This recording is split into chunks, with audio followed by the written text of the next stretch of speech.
Hi friends, welcome back to the channel. நம்ம நேத்து வீடியோல have been and has been பத்தி பார்த்திருந்தோம். had been மட்டும் நான் next part வீடியோல சொல்றேன்னு சொல்லியிருந்தேன். ஸோ இன்னைக்கு வீடியோல நம்ம had been பத்தி தெளிவா பார்க்க போறோம். இந்த had been நம்ம past perfect tensesல யூஸ் பண்றோம். இந்த had been, have been and has been ஓட past tense தான். இந்த had been நம்ம எந்த சப்ஜெக்ட் வேணாலும் நம்ம யூஸ் பண்ணிக்கலாம். he, she, it, I, you, we, they இந்த மாதிரி எந்த சப்ஜெக்ட் வந்தாலும் நம்ம had been யூஸ் பண்ணிக்கலாம். had beenனா என்ன அர்த்தம் அப்படின்னா ஒரு செயல் பாஸ்ட்ல தொடங்கி பாஸ்ட்லயே முடிஞ்சிருக்கும்.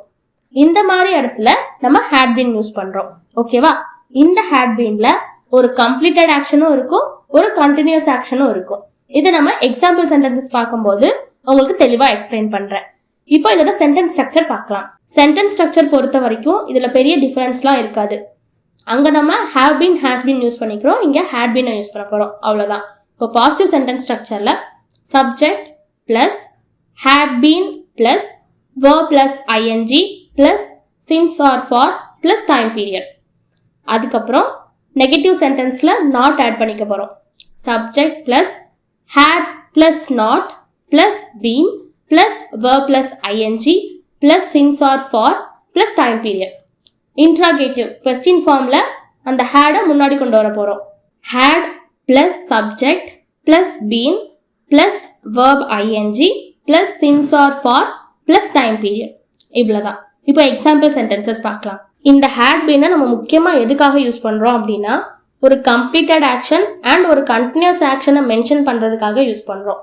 இப்போ ஃபர்ஸ்ட் நம்ம நார்மல் சென்டென்ஸ் பார்த்துட்டு அதுக்கப்புறம் கம்ப்ளீட்டட் ஆக்ஷன் அண்ட் கண்டினியூஸ் ஆக்ஷனை வச்சு நம்ம எக்ஸாம்பிள் பார்க்கலாம். இப்போ ஒரு பாசிட்டிவ் சென்டென்ஸ் பார்க்கலாம். நான் மதியம் 2 மணிலிருந்து படித்துக் கொண்டிருந்தேன். படித்துக் கொண்டிருந்தேன் அப்படின்னா பாஸ்ட் டென்ஸ். அப்போ இந்த மாதிரி பாஸ்ட் பெர்ஃபெக்ட் டென்சஸ்க்கு நம்ம had been யூஸ் பண்ணிக்கிறோம். இப்போ இந்த சென்டென்ஸை நம்ம இங்கிலீஷ்ல சொல்லணும் அப்படின்னா சென்டென்ஸ் ஸ்ட்ரக்சர் பார்க்கணும். சென்டென்ஸ் ஸ்ட்ரக்சர்ல subject, had been, verb ing, since or for, time period இந்த மாதிரி. இப்போ இந்த இடத்துல எது சப்ஜெக்ட்? நான். அப்போ I had been, verb கண்டுபிடிக்கணும். இந்த இடத்துல எது verb? படித்து கொண்டிருந்தேன். படிக்கிறது தான் verb. அப்போ studying plus since or for. நம்ம லாஸ்ட் வீடியோல என்ன பார்த்தோம்? இருந்து அப்படிங்கிற வேர்டு இருந்துச்சுன்னா since யூஸ் பண்ணிக்கணும். ஆக அப்படிங்கிற வேர்டு இருந்துச்சுன்னா for யூஸ் பண்ணிக்கணும். இப்போ இந்த இடத்துல நான் மதியம் 2 மணியிலிருந்து இருந்து அப்படிங்கிற வேர்டு வருது. அப்போ நம்ம since யூஸ் பண்ணிக்கணும். since அதுக்கப்புறம் டைம் பீரியட். எத்தனை மணில இருந்து? 2 மணில இருந்து. அப்போ 2 PM. I had been studying since 2 PM. ஓகேவா?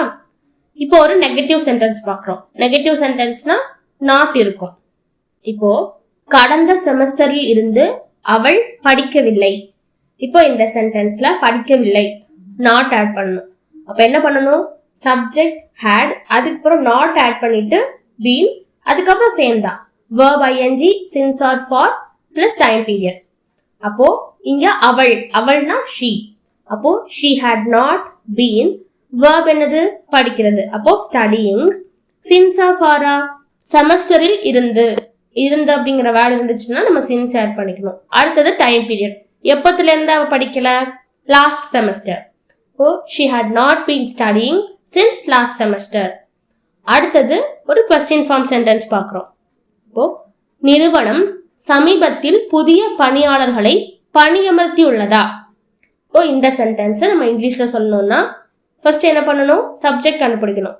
இந்த இடத்துல நிறுவனம் அப்படிங்கிறது தான் சப்ஜெக்ட். question form இன்ட்ராகேட்டிவ் சென்டென்ஸ்ல நம்ம என்ன பண்ணுவோம்? had சப்ஜெக்ட்டுக்கு முன்னாடி கொண்டு வந்துடணும்.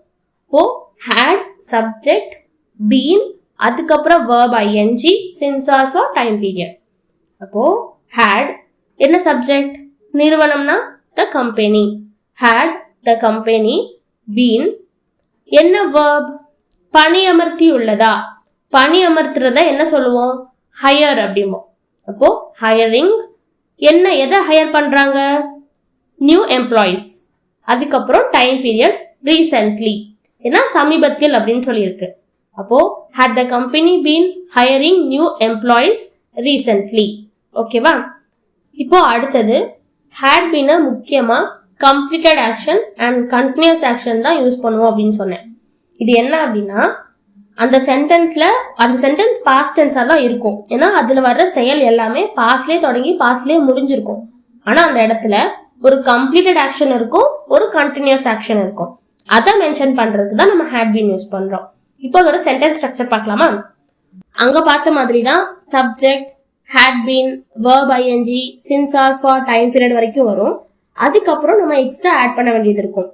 அதுக்கப்புறம் என்ன பண்ணணும்னா டைம் பீரியட்க்கு அப்புறம் before or before that R prior to இந்த மூணுல ஏதாவது ஒன்று ஆட் பண்ணிட்டு அதுக்கப்புறம் மறுபடியும் சேம் சப்ஜெக்ட், அடுத்தது ஸ்டார்டட் அல்லது பிகன் இந்த ரெண்டுல ஏதாவது ஒன்று ஆட் பண்ணிட்டு அதுக்கப்புறம் verb ing நம்ம ஆட் பண்ணணும். ஓகேவா? இதுதான் சென்டென்ஸ் ஸ்ட்ரக்சர். இந்த இடத்துல நம்மளுக்கு கம்ப்ளீட்டட் ஆக்ஷனும் இருக்கும், கண்டினியூஸ் ஆக்ஷனும் இருக்கும். இதுல பாருங்க 2 verb ing இருக்கா? ஃபர்ஸ்ட் டைம் ஒரு verb ing வந்திருக்கு, அதே மாதிரி செகண்ட் டைமும் ஒரு verb ing வந்திருக்கு. இந்த இடத்துல ஃபர்ஸ்ட் வர்ற verb ingல நம்மளுக்கு கம்ப்ளீட்டட் ஆக்ஷன் இருக்கும், செகண்ட் வர்ற verb ingல கண்டினியூஸ் ஆக்ஷன் இருக்கும். இப்படி பார்த்தா அவங்களுக்கு புரியாது. எக்ஸாம்பிள் சென்டென்சஸ் பார்க்கலாமா? இப்போ ஃபார் எக்ஸாம்பிள், நான் வேலை செய்ய தொடங்குவதற்கு முன்பாக 3 மணி நேரம் படித்து கொண்டிருந்தேன். இப்போ இந்த சென்டென்ஸை நம்ம had been யூஸ் பண்ணி இங்கிலீஷ்ல மாத்தணும். என்ன பண்ணுவோம்? ஃபர்ஸ்ட் நம்ம சப்ஜெக்ட் ஆட் பண்ணணும். சப்ஜெக்ட் என்ன இதுல? நான். அப்போ I had been, verb ing. எந்த verb ஆட் பண்ணணும்? இந்த இடத்துல பாருங்க 2 verb இருக்கும். ஒரு செயல் வேலை working, இன்னொரு செயலும் இருக்கு படித்து கொண்டிருந்தேன் அப்படின்னு சொல்லியிருக்கா. அப்போ ஸ்டடிங் வருமா ஒர்க்கிங் வருமா? ஃபர்ஸ்ட் verb ingல நான் என்ன சொன்னேன்? ஃபர்ஸ்ட்ல வர verb ingல நம்ம கம்ப்ளீட்டட் ஆக்ஷனை ஆட் பண்ணுவோம் அப்படின்னு சொன்னேன். அப்போ இந்த இடத்துல எது கம்ப்ளீட்டட் ஆக்ஷன் அப்படின்னு நம்ம தெரிஞ்சுக்கணும். நான் வேலை செய்யறதுக்கு முன்னாடி 3 மணி நேரம் படிச்சுட்டு இருந்தேன் அப்படின்னு சொல்றேன். இப்போ இந்த இடத்துல வேலை செய்யறதுக்கு முன்னாடியே படிச்சு முடிச்சிட்டேன். அப்போ எது கம்ப்ளீட் ஆயிருக்கணும்? படிச்சு முடிச்சுட்டு தானே வேலை ஆரம்பிச்சிருக்கேன். அப்போ படிச்சு முடிச்சதுதான் கம்ப்ளீட்டட் ஆக்ஷன். அப்போ studying, I had been studying since ஃபாரா. இருந்து அப்படிங்கிற வேர்டு இருந்துச்சுன்னா நம்ம சின்ஸ் யூஸ் பண்ணிக்கணும். இந்த இடத்துல ஏதாவது இருந்து அப்படின்னு வேர்டு இருக்கா? இல்ல. அப்போ நம்ம ஃபார் ஆட் பண்ணிட்டு அதுக்கப்புறம் டைம் பீரியட் 3 hours, 3 மணி நேரம்னு இருக்குல்ல, அப்போ 3 hours. அதுக்கப்புறம் தான் முக்கியமானது பிஃபோர் தட் ப்ரையர் டு இந்த மூணுல ஏதாவது ஒன்று ஆட் பண்ணணும். நம்ம நார்மலா பிஃபோர் தான் அடிக்கடி யூஸ் பண்ணுவோம். இப்போ பிஃபோர், மறுபடியும் சேம் சப்ஜெக்ட் ஐ, ஸ்டார்டட், அதுக்கப்புறம் verb ing. இங்க என்ன verb யூஸ் பண்ணணும்? வேலை செய்யறது. அப்போ working. I had been studying for 3 hours before I started working. ஓகேவா? இப்போ இன்னொரு எக்ஸாம்பிள் பார்க்கலாம்.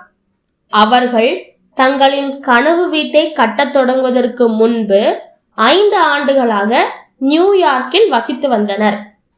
இப்போ இந்த இடத்துலயும் நம்ம கண்டுபிடிக்கணும் எது கம்ப்ளீட்டட் எது கண்டினியூஸ் அப்படின்னு சொல்லி. ஆனா இந்த ரெண்டுமே முடிஞ்சிருச்சு, பாஸ்ட் தான். ஆனா ஒரு கண்டினியூஸ் ஒரு கம்ப்ளீட்டட் இருக்கும். இப்போ இந்த இடத்துல அவர்கள் தங்களின் கனவு வீட்டை கட்டத் தொடங்குவதற்கு முன்பு, அப்போ இந்த ஆக்ஷனுக்கு முன்னாடி ஒரு ஆக்ஷன் நடந்து முடிஞ்சிருக்கு. அது என்னது? நியூயார்க்கில் வசித்து வந்தனர். அப்போ வசித்து வந்தனர் அப்படிங்கிறது தான் கம்ப்ளீட்டட் ஆக்ஷன். அப்போ அதை தான் நம்ம ஃபர்ஸ்ட் ஆட் பண்ணணும். சப்ஜெக்ட் என்ன? They had been living. வசிக்கிறதுக்கு இங்கிலீஷ்ல லிவிங். எங்க வசித்து வந்தாங்க? இன் நியூயார்க். ஆட் பண்ணிட்டு அடுத்தது ஃபாரா சின்ஸான்னு யோசிக்கணும். இங்க என்ன இருக்கு? இருந்து அப்படிங்கிற வேர்டே இல்ல. அப்ப நம்ம ஃபார் தான் ஆட் பண்ணணும். ஃபார் 5 years, 5 ஆண்டுகளாக 5 years. அதுக்கப்புறம் நம்ம என்ன பண்ணுவோம்? பிஃபோர் ஆட் பண்ணிட்டு மறுபடியும் சப்ஜெக்ட் டே, அப்புறம் ஸ்டார்டட், அதுக்கப்புறம் verb ஆட் பண்ணணும். இங்க என்ன verb அடுத்தது? கண்டினியூஸ் ஆக்ஷன்ல என்ன verb வருது? வீட்டை கட்ட தொடங்குவதற்கு முன்பு. அப்போ பில்டிங் their dream home. என்ன தங்களின் கனவு வீடு. இப்போ their dream home. They had been living in New York for 5 years before they started building their dream home. அவ்வளவுதான். இப்போ இந்த மாதிரி சென்டென்ஸ்லயே நீங்க நெகட்டிவா சொல்லணும் அப்படின்னா had பக்கத்துல not ஆட் பண்ணிக்கிட்டா போதும். கொஸ்டின் கேட்கணும்னா had சப்ஜெக்ட்டுக்கு முன்னாடி கொண்டு வந்துட வேண்டியதான். அவ்வளவுதான். ஓகேவா?